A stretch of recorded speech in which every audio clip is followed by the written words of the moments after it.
All right, everyone. Hello, my name is Susanna Harris. And what the hell is up with healthcare actually increasing poverty?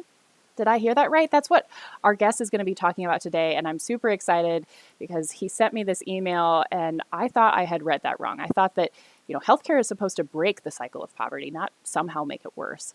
Anyway, this is Ask Me, I'm a Scientist. I am Susanna L Harris, recently PhD, which is exciting. I need to put that down there. You can see on the other side here, you can follow me on social media, like and subscribe to these videos so you can see more. But why would you? Well, Ask Me, I'm a Scientist is a way for you to ask questions of experts. I bring on different people for every single episode, and we talk about, we've talked about everything from healthcare to viruses to empathy. So if you want to hear an expert talk about something, let me know what you want to talk about. But let's dive right in. I am very excited to talk today to Dr. Mark Schreim. He is the director for the Center of Global Surgery Evaluation up in Boston, Massachusetts. And he is here to talk with us about healthcare and impoverishment and everything around the world. So, hey, Mark, thank you so much for being here. How are you doing? I'm good, Sienna. Thanks for having me. Yeah, I just want to start out though with the fact that when you sent this email to me, you said you had just gotten back from West Africa, right? Yeah. I spend a couple months a year working as a surgeon in West Africa. So I just got out of Senegal 2 weeks ago. Okay, that's pretty intense. So, everyone watching this live right now certainly knows, but we're in the middle of the COVID crisis. It's got to be an interesting time to be an expert in public health. Yeah, it's been one of the most exciting, intense, busy times I think I've ever felt. And I'm not even sort of an infectious disease epidemiologist. Those guys, they're flat out. Mm-hmm. But kind of seeing what's happening in the world today and seeing how health systems are responding to what's happening in the world today and how governments are responding, it's been just absolutely fascinating. Right. Yeah. Yeah. So, and in terms of your job and this this line that really stood out to me of healthcare increasing impoverishment, what are you looking at? And when we talk about healthcare, what are we really talking about? Is this hospital systems? Are these government? What's going on here? Yeah. So this is something that you're not the only person to misread this. And I honestly, I didn't think about this until probably about 5 or 6 years ago. I met a patient in sub-Saharan Africa who needed surgery and got the surgery. And I can tell you his whole story, but it's sort of the whole story is a little bit less important in kind of the direction that I was going. He got the surgery, he had his problem fixed, but to do so, to get his surgery, he was a rice farmer and he had to sell his rice farm. And that got me thinking about, did we do good for this patient? We took care of his health problem, but now he no longer has a way to make money and to support his family. And that intersection, that patient first got me thinking about that particular intersection. And the more I've dived into it over the last 5 or 6 years, the more I've realized that it's not something that just happens in sub-Saharan Africa. It's something that happens very much here in the US. A study from 2009 suggested that something like 60% of bankruptcy in the US is due to medical bills. Wow. So yes, you're absolutely right that the goal of healthcare is to bring people back into the workforce and allow them to re-participate and be economically productive members of society. But that's not necessarily always what happens. Mm-hmm. Mm-hmm. And so we're talking about the U.S. We're talking about countries all over the world. Some of the questions that, and I'll get to them in a little bit, all the cool ones that people sent in from Instagram, but one of the kind of common threads was this question of, is the U.S. healthcare system better than other countries? Are the problems that you're seeing, are those globally, that we have these kind of cycles? Yeah, so it's the question of whether the U.S. healthcare system is better than other countries it's an unanswerable question. Simply because it depends on what you mean by better. It is true that a lot of innovation happens here in the US around healthcare. It's also true that we spend way more than any other country per capita on our healthcare system, and we don't necessarily get the outcomes that you would expect by spending that much money. Mm-hmm. It is also true that, as I said before, we have medical impoverishment just as much, if not more, than many other countries. So, we're not unique in any way. We've got some of the same problems that my patients in Africa face. We have those. We face these problems here as well. Mm-hmm. Mm-hmm. So, I mean, are there ways to mitigate these problems? This is such a huge issue, right? And yeah. I think especially right now during COVID, when people are facing the fact that even very healthy people are going to get sick in ways that they never expected, is this just something that we have to deal with and understand, hey, some people are going to be bankrupt and sometimes healthcare isn't good, or are there things we can be doing? That's such a good question, Susanna. I think there's two ways to approach this. One of the ways to approach it is to say what you just said, is look, healthcare is expensive, and if it's going to bankrupt you, it's going to bankrupt you. It's your choice to seek it. I personally don't ascribe to that, partly because the people that end up getting impoverished tend to be the people that are already having difficulty. The people that are already poor, the people that are already struggling, are more likely, definitely not exclusively, but more likely to be the ones to face the brunt of this insult as well. Mm-hmm. The other way to approach this is what you just said, is to look to see if there are ways to mitigate this. Mm-hmm. And there are. I just saw yesterday the Kaiser Family Foundation, specifically with respect to COVID, the Kaiser Family Foundation had put out a whole bunch of maps showing state government responses to COVID. Mm-hmm. And one of them was specifically around this financial risk protection. And it wasn't a lot of states. Some states had made COVID testing free. Some states had made COVID testing and treatment free. That was only like 1 or 2 states. And then most states hadn't done anything. But those are the sorts of interventions that I think we do need to start thinking about, because if God forbid you get COVID and you survive it, but all of a sudden you're now bankrupt and you now sort of have no credit, you can't do anything economically here in the US. Mm-hmm. Again, yes, you've survived it, but you've been hit with this major burden that may take you a long time to get out of. Mm-hmm. So there are ways for us to mitigate it, but I think the first step is honestly just starting to think about it and recognize that this is actually a problem that we have. Right. Well, and I mean, correct me if I'm wrong, but I think one of the things that gets brought up often is that preventative care, or at least early access to care, is really important, because maybe there's some condition that you could go in and get some treatment early on, that if you don't have the financial, things to get there, the resources to get there, that you might not, and maybe you get better, but maybe you get worse and suddenly everything is much more expensive.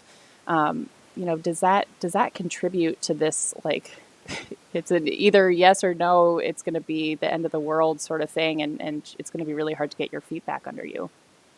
So I think the answer is yes and no. Okay. I do think prevention, all of us in public health know that prevention is super important, and it does prevent you from later, larger healthcare expenses. Mm. But also, you can't predict when you're going to get hit by a bus, right? It's not like we can prevent everything. There are certain things you can't necessarily prevent. A lot of cancers, and cancers are hugely expensive to treat. So yeah, absolutely, prevention plays a role, but prevention isn't going to completely prevent this. The other thing that I want to say is that before the Affordable Care Act, or Obamacare, prevention was expensive, was difficult to get, and it wasn't until the ACA came into effect that preventative medicine ended up becoming cheaper or free, and the financial risk that patients face, that we all face when we see our doctors, is not just something that we face when we see our doctors. It also influences us of whether or not we're going to see our doctors. How many times have have you or I or one of our friends been like, yeah, I've got this sore throat, but if I go to see the doctor, it's going to be $200 and Mm-hmm. maybe I'm just going to wait it out. And so we don't seek care because not just because we will be impoverished, but because we're afraid of what the cost would be if we needed it. Right. No, I mean, I think I know a lot of my viewers are in the 20s, 30s, 40 range. And I think a lot of us, although maybe we don't feel so, I don't know, protected from everything anymore. I think there is this Right. idea that, well, I'm young, I'm healthy, I'll be fine as long as I take care of myself. And in fact, today, I told a friend that I hadn't been to the dentist in 2 years, and he was sort of horrified. And I said, well, I don't have dental insurance, and I brush my teeth, and I don't really want to go in and find out I can't afford to do something. Yeah, exactly. And so right there, I mean, you've just sort of that's an incarnation of exactly the risk that we're talking about. Yeah. Yeah. So, all right. I want to make sure to get to some of these questions because I love when people send in their questions. And we got a lot of really good ones. So, which I'm not surprised because this is such a topic that I think really impacts everyone. But like you said, it's something that we don't really talk about that often. All right. So, wow. We won't start with that one. That is that's tough. Well, I mean, we've kind of talked about this, but not explicitly. So, Collins Down says, "Is there a correlation between healthcare and poverty?" I'm sure there's going to be a lot of things about that. Yeah. So so the answer is yes. And when we usually think about the correlation between healthcare and poverty, we usually think about it in the direction that if you're poor, it's harder to get healthcare. But the correlation that we're talking about here and the correlation that I'm interested in is that opposite direction, is that if you seek healthcare, it might counterintuitively worsen the poverty that you're in. Yeah, I think we definitely, at least having been born and raised in the U.S., definitely had this idea that healthcare is the end all to every problem, and if only everyone had access. But yeah, getting access to something that is going to keep you in this position for the rest of your life is that really better? Okay, so here's an interesting question from Kaustin97. They say, I'm from the UK and we have wonderful national health service here. Why are Americans so resistant to the concept of the universal healthcare system? This might be outside of what you're comfortable with, but I would love to hear it. Small question. Small question. Yeah. Let me just say one thing, though, Susanna, to what you said before, which is that a lot of us, at least in the public health space, really want everybody to have access to healthcare. But we want to do it there's this concept in the global health space called universal health coverage. And UHC, universal health coverage, is not simply everybody gets access to healthcare. It's three domains. It's ensuring that everyone has access to healthcare, but ensuring also that that access is equitable, and ensuring that you've got protection against this financial risk. And so in a lot of again, I keep coming back to Obamacare, but in Obamacare, it's sort of the push in these, and Medicare was like this, Medicaid was like this, the push in these is to give people access by removing that financial barrier, as opposed to just sort of forcing them to, or giving them access to something that is way too expensive for them to afford. Why are we so resistant? There is, if you're really interested, there is a book by Paul Starr. Okay. I believe it's called The Socialization of American Medicine. Okay. Yeah, I will go ahead. I usually put some links down at the bottom once this goes up for other people to watch, so I can find that and put it down. Yeah, it's something like that. But it's Paul Starr, and it's a fascinating history of the American healthcare system as a whole, and the multiple pushes towards universal health coverage, starting in the 1910 with the progressives, going on through Medicare, through Social Security, through the Clinton initiative to try to get health care. And I think there's to be really quick with the response, there's a lot of forces at play in healthcare. There's one, we as Americans, we as a country are built on this ideal of rugged individualism and personal responsibility. And there is a feeling that, I didn't tell you to get diabetes. I didn't tell you to take drugs. I didn't tell you to ride your motorcycle without a helmet. Why should I be responsible for the outcomes of that? And that I think is sort of a cultural thing that exists in our country. There's pros and there's cons to this idea of rugged individualism. But then also, as with anything political, there have been a lot of stakeholders in this. The insurance companies, the doctors themselves, the American Medical Association have variously been on one side or the other of this question of whether we should have "quote unquote" socialized medicine. And then there's the absolute fear in our country of this idea of the government interfering in our business, and of socialism and communism, and that stems from the 1950s and the Cold War. So there's a lot of things going on here that are preventing us from moving this ball forward. Yeah, and so I kind of want to push into that, what you mentioned about making sure that care is equitable, and especially in this time where we're dealing with the COVID crisis, and we're seeing things like asking people to isolate or telling people to not go to their job for a few months. How does that all tie in? And even on the other side of saying, what happens to our society when people get sick to the point where we can't take care of them? We're used to that rugged individualism, but that's clearly not how it actually works on this larger scale. Yeah. I mean, what's happening? So, as a public health person, I'm constantly being that annoying person saying, "Stay in your houses, just actually isolate," because the models predict a lot of bad outcomes if we don't. And I mean, to some degree, they can be kind of flippant about it and say, yeah, the economy is important, but if we're all dead, there isn't going to be an economy. That's true. Which is flippant. But I do definitely see that there is the other side, that isolating and not going to your job and staying in your house comes a bit from a position of privilege. I have been isolating since I came back from Senegal for the last 14 days, and I can. I have a place that I can stay. I'm not in an hourly job. I'm not in an abusive relationship. I'm not in any of these other things that would make isolating very difficult.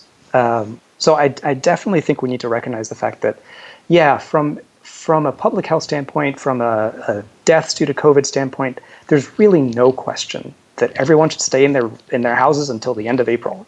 It's kind of a no-brainer. But then it does become a much more difficult decision when you start to factor in all these other things. Yeah, and going to that idea of equity versus kind of equality, right? I think that there's...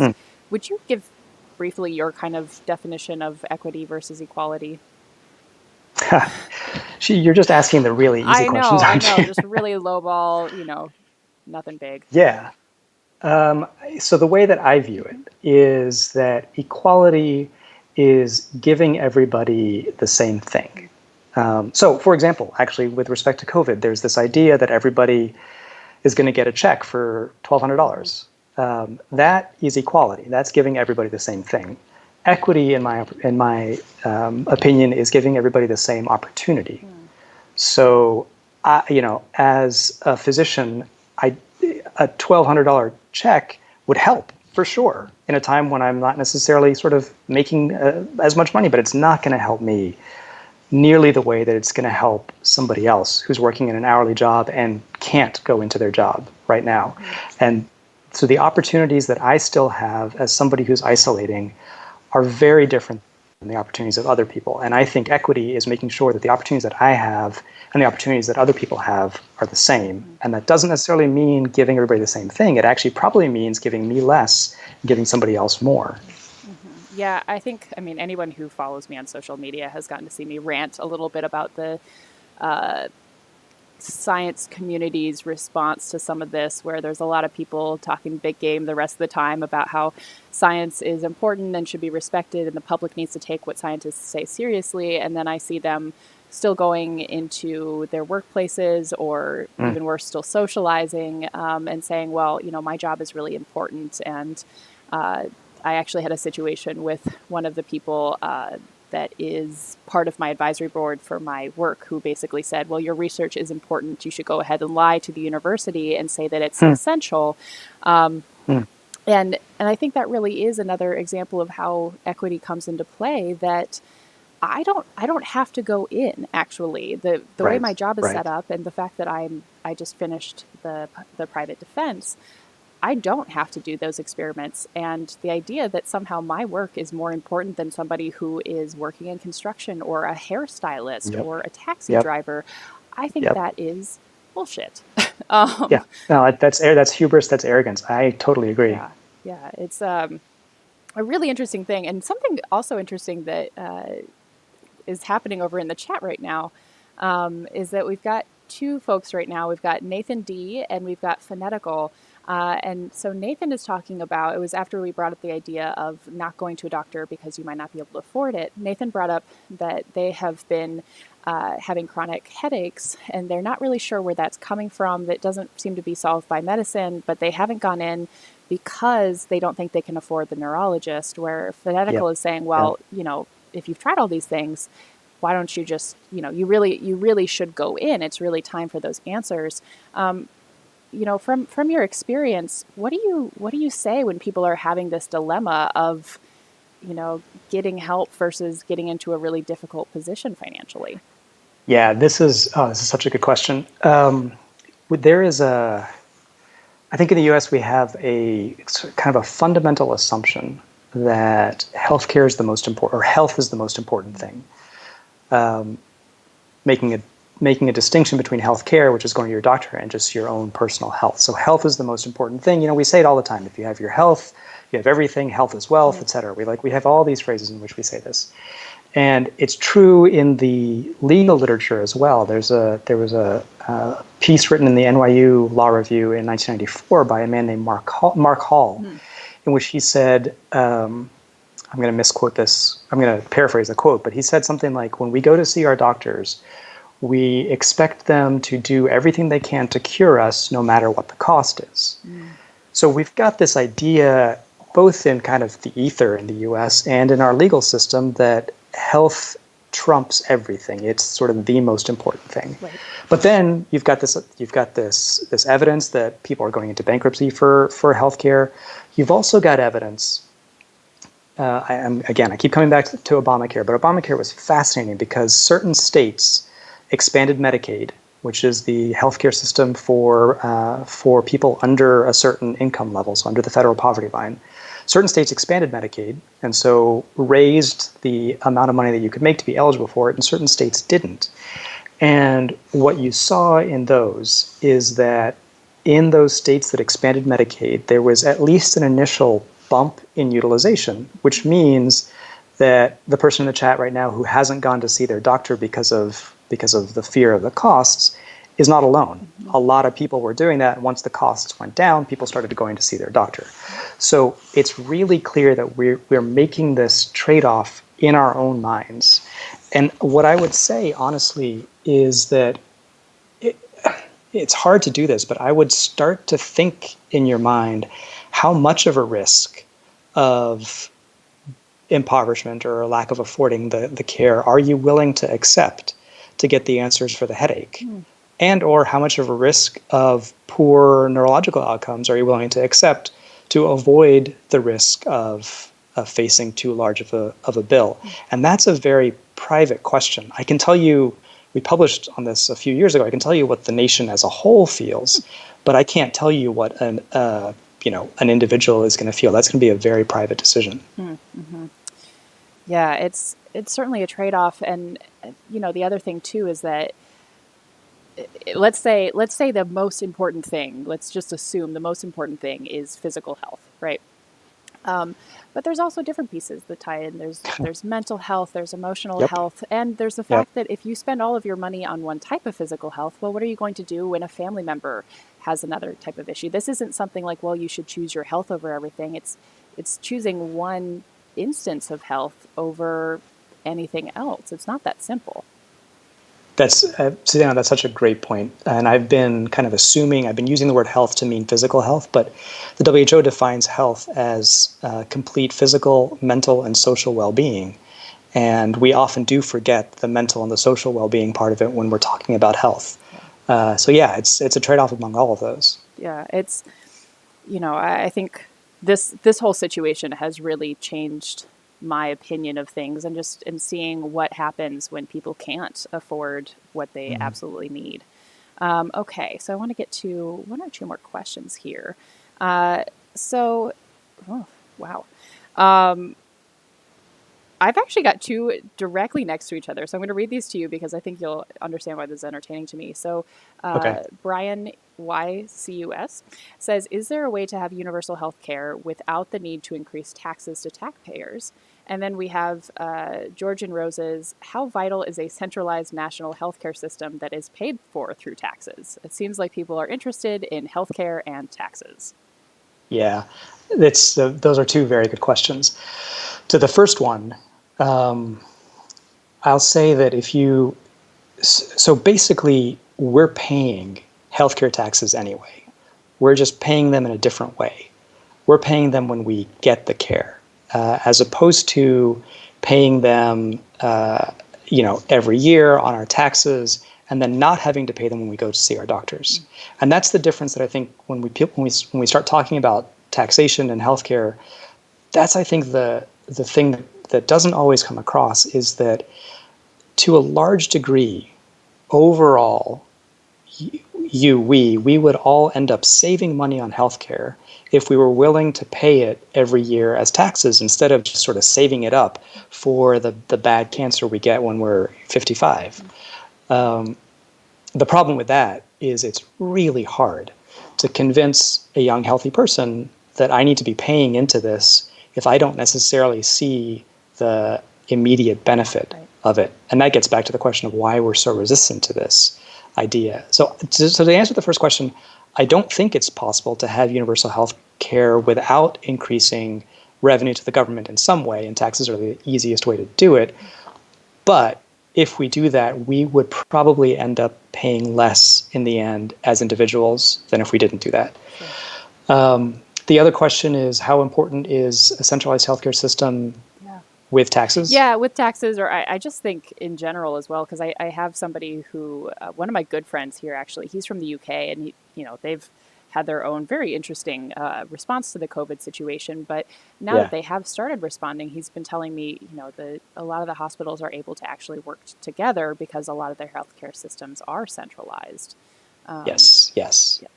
And I do think, I know we're running out of time, but I do think the COVID crisis actually really highlights this, because what's happening right now in the US is that hospitals and states are competing with each other for limited resources. And what that does, sort of basic Econ 101, limited supply, increased demand, the price is going to go up. And that's what we've been seeing. The prices of ventilators are going up, the prices of masks are going up, because the demand has gone up and the supply hasn't increased to meet it.